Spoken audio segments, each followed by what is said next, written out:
우리가 같은 말이나 표현을 하더라도 어떤 상황에서 이야기를 하느냐에 따라서 그 의미는 굉장히 달라집니다. 성경에 기록된 하나님의 말씀도 어느 날 갑자기 하늘에서 뚝 떨어진 것이 아닙니다. 삶의 현장에서 치열하게 진리를 추구하면서 살았던 사람들이 자신들의 삶으로 그리고 몸으로 경험하고 증명된 내용이 이 성경에 기록되어 있습니다. 그래서 말씀의 의미를 분명하게 이해하기 위해서는 이 말씀이 선포되었던 그리고 말씀이 기록되었던 그 시대의 역사적인 상황, 배경 등을 좀 더 우리가 알아야만 그 의미를 분명하게 알 수가 있습니다. 그래서 오늘은 마가복음 1장 1절의 의미가 무엇인지를 함께 여러분들과 나눠보려고 하는데요. 먼저 제가 퀴즈 하나 내겠습니다. 2000년 전에 다음에 호칭을 붙여줬던 사람은 누구일까요? 하나님의 아들, 주님, 구원자, 해방자, 구세주, 평화의 왕, 이름 앞에 이런 호칭이 붙였던 분은 누구일까요?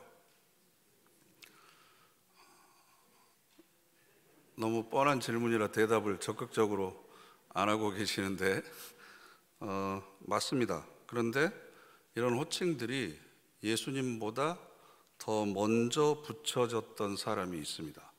그게 바로 로마의 아우구스투스 황제입니다.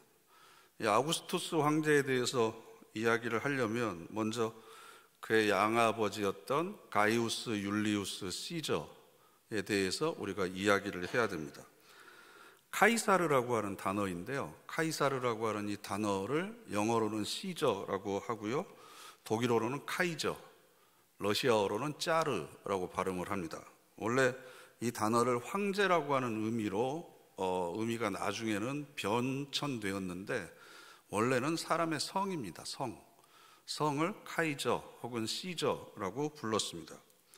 어쨌든 로마 제국의 영광스러운 시대는 바로 율리어스 시저라고 하는 이 사람이 흘린 피의 대가로 시작되었습니다. 그런데 그의 정적들과 친구인 블루투스는 시저를 살해하기로 결심을 하고 기원전 44년 3월 15일에 원로원으로 등단하려고 하는 시저를 암살했습니다. 명분상으로는 시저가 공화정보다는 왕정을 추구했기 때문에, 그렇게 되면 원로원의 권위가 약화되기 때문에 살해를 한 거죠. 이렇게 시저가 암살당한 후에 로마는 극도의 내분으로 치닫기 시작을 했습니다. 그 한복판에 당시 19살이었던 카이사르, 즉 시저의 양아들 옥타비아누스가 있었습니다. 이 옥타비아누스는 카이사르의 조카 손잡벌이 됩니다. 그러니까 옥타비아누스의 어머니가 그 어머니의 외삼촌이 바로 이 시저였습니다. 근데 아들이 없었던 시저는 자신의 외손자 조카뻘인 옥타비아누스를 양아들로 삼습니다. 그리고 이 옥타비아누스는 어렸을 때부터 뛰어난 군인이자 정치적인 역량을 가지고 있었던 양아버지 밑에서 권력의 이치와 생존하는 방법을 배워서 정치적으로 그 입지를 점점 강화해 가기 시작합니다. 그러고 나서 기원전 31년 우리가 너무나 잘 알고 있는 악티움이라고 하는 해전이 있었습니다. 바다에서의 전투. 이때 안토니우스와 클레오파트라가 연합한 군대와 이 옥타비아누스가 전쟁을 치르게 되는데 여기에서 옥타비아누스가 승리합니다. 그래서 로마의 100년 동안의 내전에 막을 내리게 됩니다. 그동안 어느 편에 서야 될지 눈치를 보고 있었던 원로원은 내전에서 최후의 승자가 된 옥타비아누스에게 존엄하신 분, 신성한 분이라는 뜻을 가지고 있는 아우구스투스라고 하는 신명을 부여합니다. 뿐만 아니라 로마의 평화를 가져온 평화의 왕이라고 하는 호칭도 붙입니다. 인간으로서는 이루어낼 수 없는 기적과 같은 일들을 해낸 사람이다. 그래서 신의 아들이라고 하는 호칭도 붙여줍니다. 로마를 위기에서 구해줬기 때문에 구세주, 구원자라고 하는 호칭도 부여해서 이 아우구스투스 황제의 시대를 엽니다. 사실상 아우구스투스가 신격화되기 시작했고 나중에 이것이 후일 황제 숭배로 이어져서 초대 기독교가 로마로부터 박해를 받고 수많은 순교자가 생기게 된 이유가 여기에서부터 비롯되었습니다. 바로 그런 황제에게 신의 아들, 즉 하나님의 아들, 세상을 구원하기 위해서 이 땅에 온 구원자, 유대인들에게 있어서는 메시아, 그리스도라고 하는 호칭이 붙여진 겁니다. 그런데 오늘 우리가 읽은 마가복음 1장이 바로 하나님의 아들 예수 그리스도의 복음의 시작이라 라고 기록되어 있습니다. 우리 원문을 보면 뭐뭐이다 라고 하는 이런 서술형이 없습니다. 그러니까 직역을 하면 하나님의 아들 예수 그리스도의 복음의 시작, 이게 마가복음 1장 1절의 원래의 내용입니다. 그리고 여기 등장하는 하나님의 아들, 즉 신의 아들, 그리스도, 구원자 혹은 복음이라고 하는 이 세 단어는 황제와 관련해서만 사용되었던 용어입니다. 그 기원이 아우구스투스 황제에게 있었습니다. 황제에게 붙여졌던 호칭을, 그래서 황제를 신격화했던 시대에 여전히 황제의 권력이 서슬퍼렇게 살아있는 그 시대에 마가복음은 아니다, 하나님의 아들은 황제가 아니라 예수 그리스도다 라고 선언하고 있는 겁니다. 이게 복음의 시작이다. 그런데 제가 오늘 설교의 제목을 복음의 시작이 바로 반역의 시작이다 라고 불선한 제목을 붙인 이유가 바로 여기에 있습니다. 복음이라고 하는 단어는 헬라어로 유앙겔리온이라고 해서 기쁜 소식이라는 뜻을 가지고 있는데요, 이 단어의 기원도 예수님이 탄생하시기 전 490년 전으로 거슬러 올라갑니다. 기원전 490년경에 제2차 그리스와 페르시아와의 전쟁이 있었습니다. 페르시아의 다리우스 황제가 15,000명의 정예부대를 이끌고 그리스 아테네를 침공합니다. 아테네에서는 성급하게 군사들을 모아서 11,000명, 4,000명이 열세죠. 모아가지고 마라톤 평원에서 대전투를 벌입니다. 일명 마라톤 전투입니다. 그런데 뜻밖에도 세계 최고의 군대라고 할 수 있는 페르시아 군대를 그리스 군대가 이깁니다. 그래서 그 전투에서 그리스군은 단지 192명만 전사했고 페르시아 병사는 약 6,400명이나 전사했습니다. 전승에 의하면 이때 아테네의 전령이었던 페이디피데스라고 하는 병사가 마라톤 평원에서 아테네에 이르기까지 약 40km를 달려와서 승전을 알리고 죽었다고 기록하고 있습니다. 그래서 근대 올림픽에서 마라톤 경주가 바로 여기에서부터 유래된 거죠. 이 전승이 사실인지 아닌지는 우리가 확인할 수 없지만 이 페이디피데스라고 하는 이 병사가 이 전투에서의 승리가 그리스의 국운을 결정할 수 있는 굉장히 중요한 전투였고, 여기에서의 승리가 모든 그리스인들에게 얼마나 기쁜 소식이었으면 자기의 목숨을 아끼지 않고 우리식으로 얘기하면 백리길을 한숨에 달려와서 이 전쟁의 승리를 전하고 죽었겠습니까? 그래서 이때 이 기쁜 소식을 복음 혹은 복음을 전하는 자라는 뜻의 유앙겔리온이라고 하는 단어를 사용하게 되었습니다. 그래서 황제의 승리에 대해서만 복음, 기쁜 소식이라고 하는 유앙겔리온이라고 하는 말을 사용하게 된 겁니다. 장군이 나가서 전쟁에서 이겼다고 해서 기쁜 소식이라고 하지 않았습니다. 황제가 전쟁에 나가서 결정적인 승리를 로마에 안겨줄 때만 유앙겔리온, 기쁜 소식이다 라는 단어를 사용했습니다. 당연히 아우구스투스 황제가 안토니우스와 클레오파트라가 연합한 군대를 이겼던 그 악티움 해전에서의 승전가도 기쁜 소식에 해당되는 거죠. 그런데 마가는 무력을 통한 전쟁의 승리가 기쁜 소식이 아니라 예수 그리스도의 말씀과 그분의 삶이 복음이다, 그분의 가르침이 우리에게 기쁜 소식이다 라고 지금 이야기하고 있는 겁니다. 폭력적인 살상과 전쟁을 통해서 얻어낸 평화가 우리를 구원시키는 것이 아니라 하나님 나라의 평화가 우리를 구원시키는 것이다. 그리고 이 세상에서 갈등과 분열과 전쟁을 힘으로 누르고 억압해서 평화를 이루어낸 팍스 로마나 로마의 평화가 복음이 아니라 사랑과 섬김과 낮아짐으로 이루는 평화가 정말 우리에게는 기쁜 소식이다라고 선언하고 있는 겁니다. 그 시대적인 상황에서 생각하면 이건 정말 혁명적인 겁니다. 엄청난 반역입니다. 이 마가복음이라고 하는 문서가 기원 후 50년경에 쓰여졌는데요, 굉장히 불온한 문서입니다. 요즘 우리나라에 이런 식의 문서가 있다면 국가보안법 위반으로 중형에 처해질 수밖에 없습니다. 그런데 로마 제국의 한 귀퉁이인 갈릴리에서부터 대로마 제국을 뒤집어 엎을 만한 반역이 꿈틀거리고 시작되었던 것입니다. 더군다나 여기 등장하는 예수라고 하는 인물은 갈릴리 나사렛 출신입니다.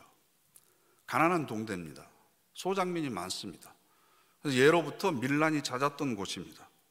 그래서 사람들도 이 나사렛이라고 하는 동네에 대한 인상이 별로 좋지 않습니다. 요한복음 1장 43절을 보면 먼저 예수님의 제자가 된 빌립이 자기의 친한 친구 나다나엘에게 이렇게 소개합니다. 모세가 율법에 기록하였고 여러 선지자가 기록한 그 일을 우리가 만났다. 그러니까 구약 성경에 예언된 메시아 그리스도를 내가 만났다. 그런데 요셉의 아들 나사렛 예수다 라고 소개를 합니다. 그랬더니 나다나엘이 나사렛에서 무슨 선한 것이 날 수 있느냐. 야, 그 동네에서 인물이 난다고? 야, 웃기는 소리 하지 마라. 그랬더니 빌립이 와서 보라. 강권적으로 이야기를 합니다. 그러니까 아마 우정 때문에 어쩔 수 없이 끌려가서 예수님을 만나게 되는 거죠. 그런데 중요한 건요, 이 나다나엘도 갈릴리 출신이에요. 갈릴리나 나사렛이나 거기서 거기입니다. 그런데도 갈릴리 사람들은 그래도 우리가 나사렛보다는 더 낫다라고 하는 자부심을 가지고 있었던 거죠. 그런데 예수님은 이 나다나엘이 갈릴리 출신이라고 하는 지역적인 편견 없이 이 사람을 바라봅니다. 그래서 47절 보면 나다나엘이 자기에게 오시는 것을 보시고 그를 가리켜 이르시되 보라, 이는 참으로 이스라엘 사람이라. 그 속에 간사한 것, 즉 거짓이나 속임수가 없다. 이 사람은 정말 진실한 사람이고 참으로 이스라엘 사람이다 라는 칭찬을 해주십니다. 처음 봤는데 초면에 이런 칭찬을 들으니까 깜짝 놀래죠. 그랬더니 이렇게 얘기하십니다. 빌립이 너를 부르기 전에 네가 무화과 나무 아래에 있을 때 보았노라. 무화과 나무 아래에 있다고 하는 것이 상징적인 의미를 가지고 있는데요, 당시 무화과 나무라고 하는 것은 이스라엘의 민족주의를 상징했습니다. 그리고 랍비들이 젊은 사람들, 뜻 있는 사람들을 모아놓고 이스라엘 민족의 미래에 대해서, 하나님의 뜻에 대해서 함께 찾고 연구했던, 그리고 그것에 대해서 강의를 했던 곳이 바로 무화과 나무 아래에서입니다. 그러니까 네가 우리 민족에 대한 순수한 사랑과 열정을 가지고 하나님의 뜻이 무엇인지 알기 위해서 노력하고 탐구하고 그 길을 찾기 위해서 애쓰고 있는 것을 내가 알고 있다. 자기의 본심을 알아준 사람을 처음 만난 거죠. 그러니까 나다나엘이 뭐라고 고백을 하냐 그러면 당신은 하나님의 아들이시오. 마가복음 1장의 주제와 똑같잖아요. 그러고 나서 한 발짝 더 나갑니다. 당신은 이스라엘의 임금이로소이다. 아니, 로마 제국에 황제가 있고 황제로부터 임명받은 분봉 왕이 분명히 있음에도 불구하고 당신이 바로 이스라엘 민족의 왕입니다 라는 굉장히 불온한 반역적인 발언을 합니다. 그리고 이 나다나엘도 이 반란의 무리에 가입을 하게 되는 거죠. 나중에 예수님께서 잡히시잖아요. 그래서 빌라도의 법정에 섰습니다. 대제사장들이 예수님의 죄에 대해서 막 고발을 하면서 자기를 변호하기 위해서 이런 얘기를 합니다. 가이사 외에는 우리에게 왕이 없나이다. 여기서 가이사는 카이사르, 시저를 얘기합니다. 로마의 황제가 우리에게 왕이지 로마의 황제 외에는 우리 이스라엘에게는 왕이 없습니다. 예수라고 하는 이 사람이, 그리고 이 사람을 따르는 무리들이 예수가 왕이라고, 임금이라고 얘기를 하지만 우리는 로마의 황제만이 왕이고 우리의 구주라고 섬기고 있습니다. 마치 일제시대 때 신사참배를 했던 기독교인들처럼 대제사장들은 로마의 황제 숭배에 동참하고 있습니다. 여러분, 이런 시대적인 배경을 알고 나면 마가복음 1장 1절에 있는 말씀은 그냥 감정적으로 낭만적으로 할 수 있는 이야기가 아니라 목숨을 걸어야만 할 수 있는 신앙의 고백입니다. 다시 1절에 있는 말씀 함께 읽어보실까요? 하나님의 아들, 로마의 황제가 구원자가 아니라 예수가 구원자, 즉 그리스도다. 절대적인 권력을 행사하고 있는 로마의 황제가 신의 아들이 아니라 갈릴리 나사렛 출신의 예수가 바로 하나님의 아들이다. 제국을 구원했던 전쟁의 승리가 복음이 아니고 기쁜 소식이 아니고 예수 그리스도의 말씀이, 그분의 삶이 우리에게 기쁜 소식이다. 이것은 명백한 반란인 겁니다. 더 이상 잔인한 전쟁을 통해서 지중해를 정복한 것을 평화라고 우리는 인정할 수가 없다. 잔인한 폭력과 살상이 만들어 놓은 이 로마의 평화는 하나님이 이 땅에 허락하신 평화가 아니다. 우리는 힘의 논리와 세상의 질서를 거부한다. 이게 지금 이 선언 속에 담겨져 있는 겁니다. 그래서 예수 그리스도라고 부르는데 헬라어로는 예수스 크리스토스입니다. 예수스 크리스토스. 예수스라고 하는 단어는 여러분들이 구약성경에 보면 여호수아나 호세아와 같은 의미입니다. 여호와는 구원이시다라는 뜻입니다. 크리스토스는 크리오라고 하는, 기름을 붓다라고 하는 동사에서 파생된 명사인데요, 기름 부음을 받은 왕, 메시아를 이야기합니다. 그러니까 예수 그리스도, 이 안에는 신앙의 고백이 담겨져 있는 거예요. 예수가 그리스도, 즉 우리의 구주이십니다. 예수가 바로 내 삶의 주인이십니다. 예수가 나에게 있어서 기쁜 소식입니다. 이걸 내가 고백하는 겁니다. 그러면 우리의 삶의 자리를 2000년 전으로 이동해 보겠습니다. 우리가 지금 로마 시대를 살고 있습니다. 그 시대에 내가 살고 있다면 과연 나를 구원할 그리스도로, 메시아로, 갈릴리 나사렛 출신의 예수를 받아들일 것인가? 나사렛 그 가난한 동네의 목수 출신인 이 예수가 메시아라고 하는 이 충격적인 고백 앞에서 우리는 과연 어떤 것을 선택할 것인가? 라는 겁니다. 지금 이 순간 21세기를 살아가고 있는 우리도 지금 삶의 현장에서 여전히 힘의 논리를 숭상하는 삶을 살아가고 있습니다. 세상의 질서를 거부하는 것이 아니라 어떻게 하면 세상의 질서에 편입해서 더 높은 자리에 오를까를 고민하면서 살아가고 있습니다. 자본의 논리에 우리가 너무나 길들여져 있습니다. 돈이 많은 것이 선이라고 생각합니다.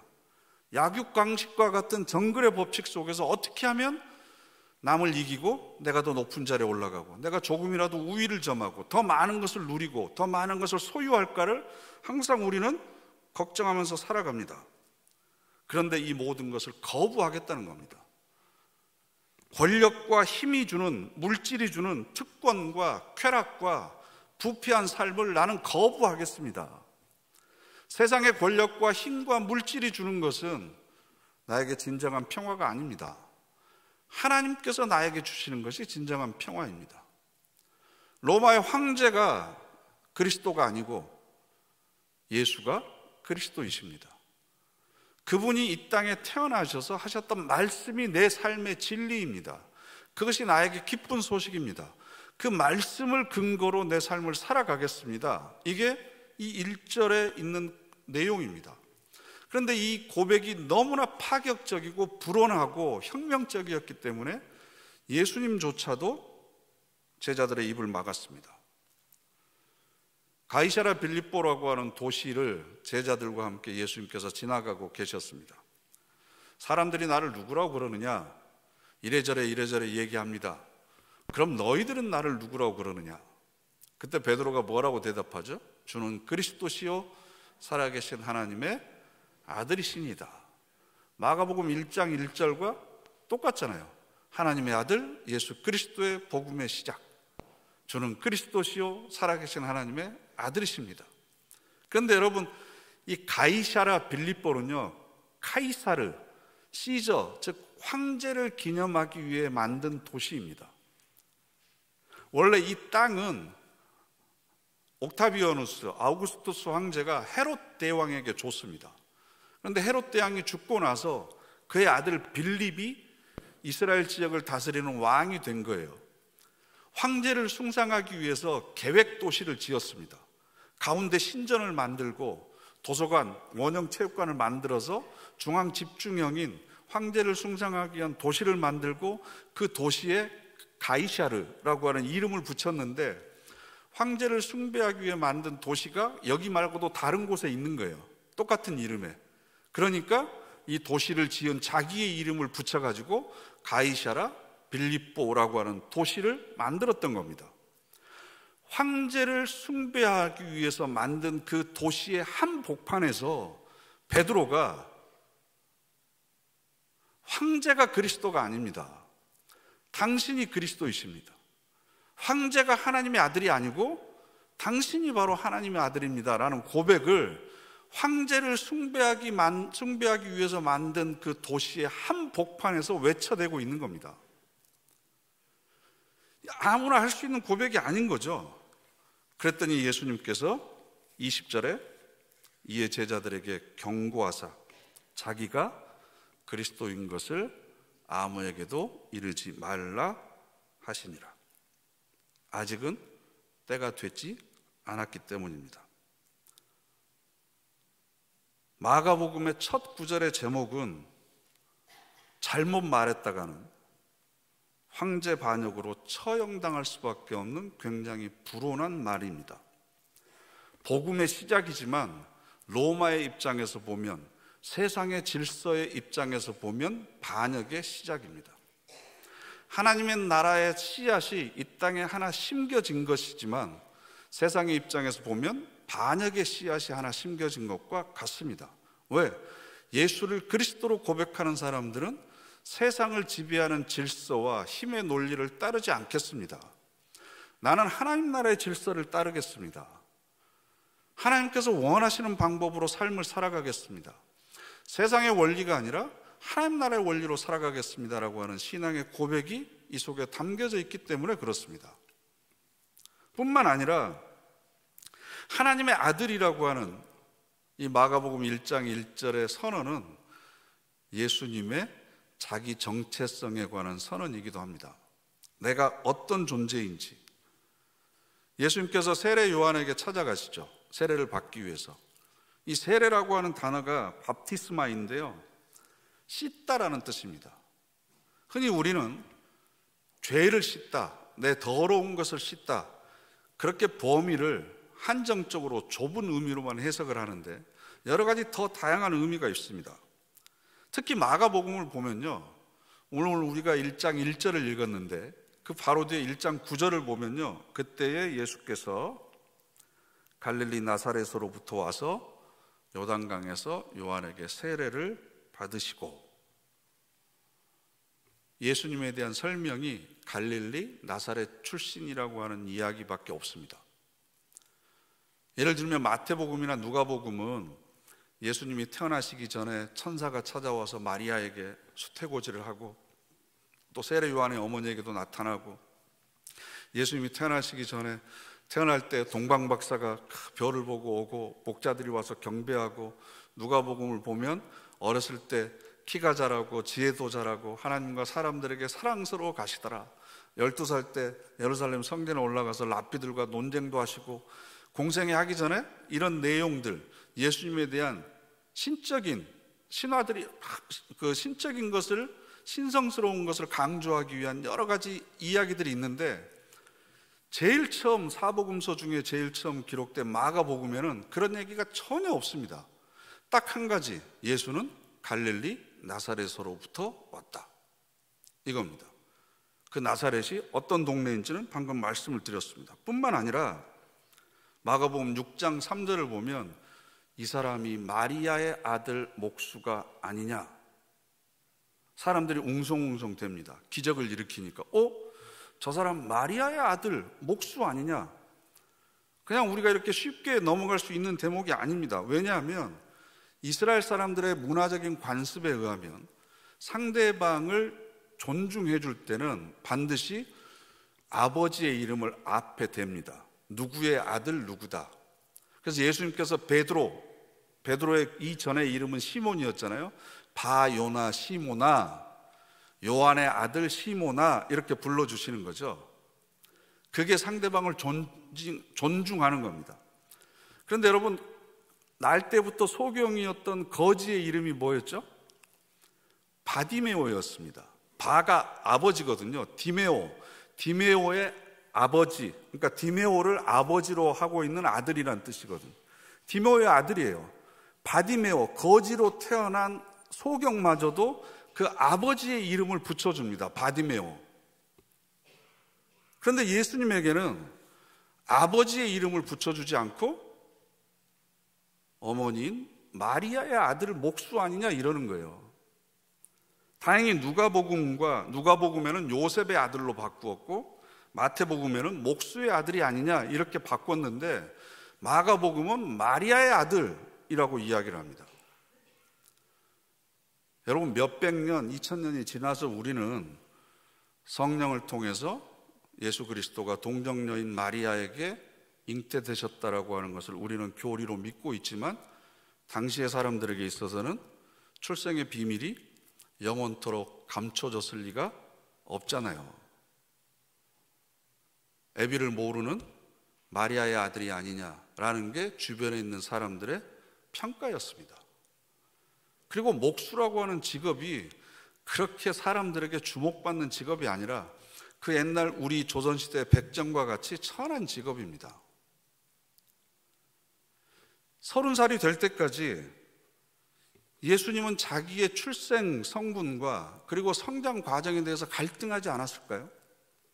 왜 하필 내가 이런 나사렛이라고 하는 동네에서 태어났을까? 왜 사람들은 나에게 요셉의 아들이라고 부르지 않고 마리아의 아들이라는 이름으로 부를까? 내가 과연 지고 가야 될 이 삶의 무게는 무엇인가? 어쩌면 이것이 나에게 있어서 천연과도 같은 것인데 내가 왜 이런 짐을 지면서 살아가야 되는가?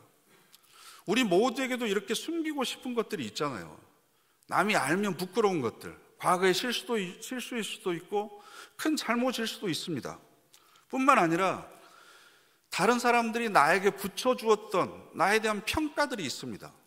세상적인 기준에서, 즉 소유나 그 사람의 지위나 학위나 경력이나 혹은 그 사람의 가문, 태어난 집안이나 아니면 여러 가지 기준에 의한 평가들에 의해서 스스로를 열등감에, 반대로 우월감에 우리는 왔다 갔다 하면서 살아갑니다.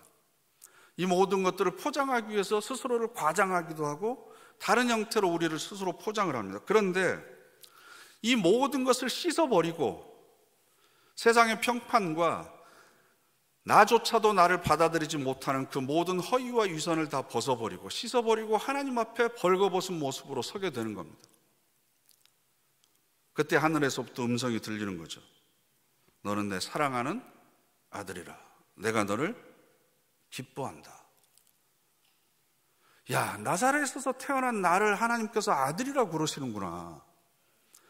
마리아의 아들이고 목수인 내가 하나님의 아들이구나.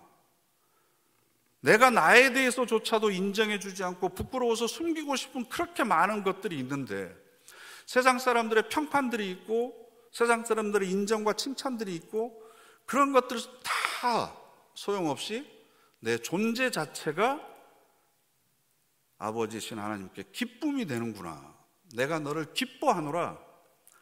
이 음성을 듣게 되는 거죠. 이건 바로 인간 존엄성의 선언입니다. 그러니까 마가복음 1장 1절은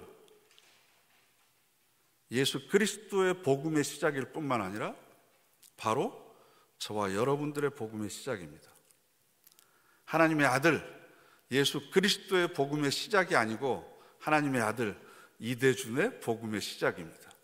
내가 하나님의 아들로서의 정체성을 발견하고 하나님의 아들로서의 삶을 살아가면 세상의 질서를 추구하고 세상에서의 출세나 성공을 추구하는 것이 아니라 하나님 나라의 질서에 순응해서 하나님의 뜻대로 살아가기 시작하면 하나님의 아들이라고 하는 그 소식이 나에게 있어서는 기쁜 소식이 되는 거고, 그것이 내 삶을 결정지을 수 있는 출발점이 되는 거죠. 그래서 이 아르케, 시작이라고 하는 단어가 다른 의미로 본질, 근본이라고 하는 뜻도 가지고 있습니다.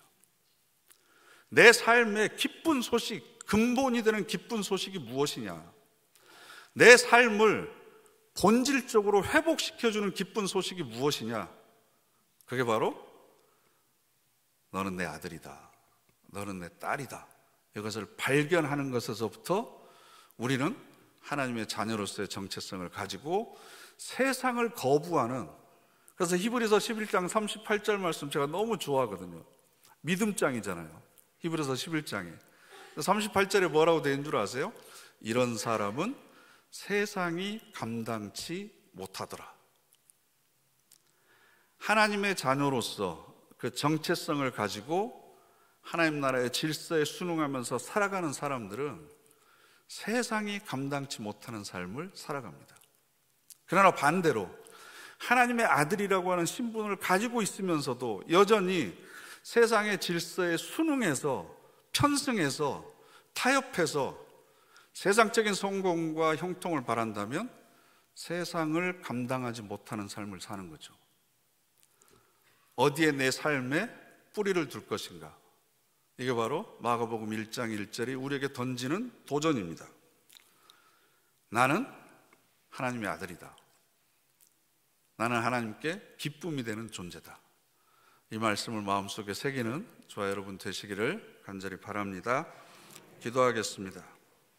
이 시간 우리 다 같이 합심해서 결단의 기도 드리기를 원합니다. 하나님, 너는 내 사랑하는 아들이다.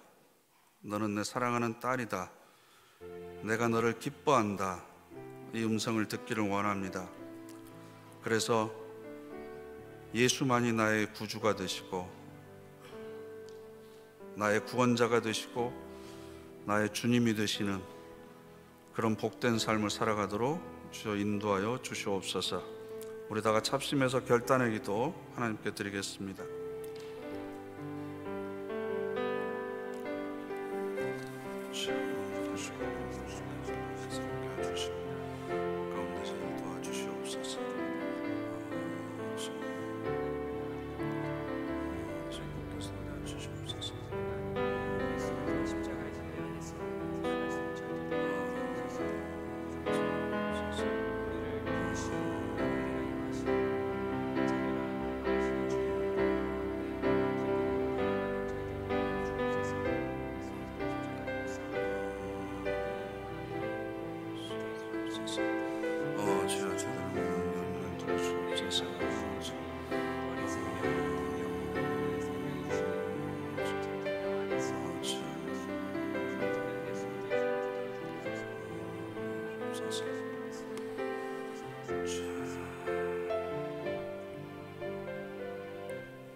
너는 내 사랑하는 아들이다.